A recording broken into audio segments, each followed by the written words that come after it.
Donald Trump America అధ్యక్షునిగా బాధ్యతలు చేపట్టడానికి ఇంకా నెలన్నర సమయం ఉంది. అయితే అప్పుడే ఆయన ప్రతి విషయంలో జోక్యం చేసుకుని రచ్చ చేస్తున్నారు. జో బైడెన్ ప్రభుత్వ విధానాలను ప్రశ్నిస్తున్నారు. అంతేకాదు భారత్, చైనా, రష్యా, బ్రెజిల్ లాంటి దేశాలకు వార్నింగ్ ఇస్తున్నారు.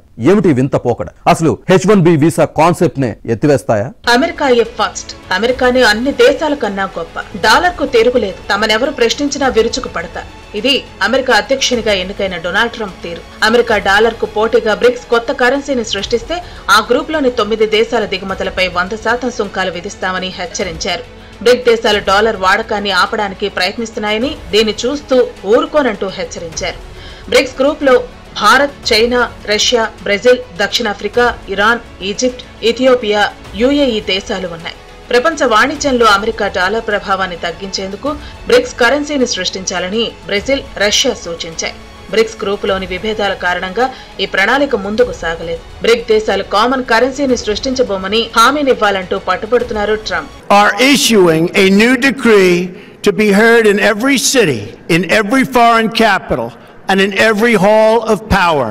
From this day forward, a new vision will govern our land. From this day forward, it's going to be only America first. America first. Decision on trade, on taxes, on immigration, on foreign affairs will be made to benefit American workers and American families.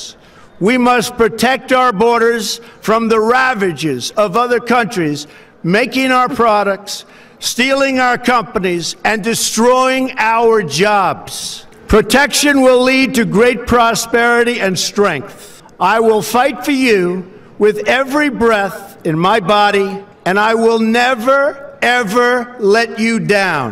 అటు H1B వీసాలపై Trump చాలా కఠినంగా ఉండే అవకాశం ఉంది.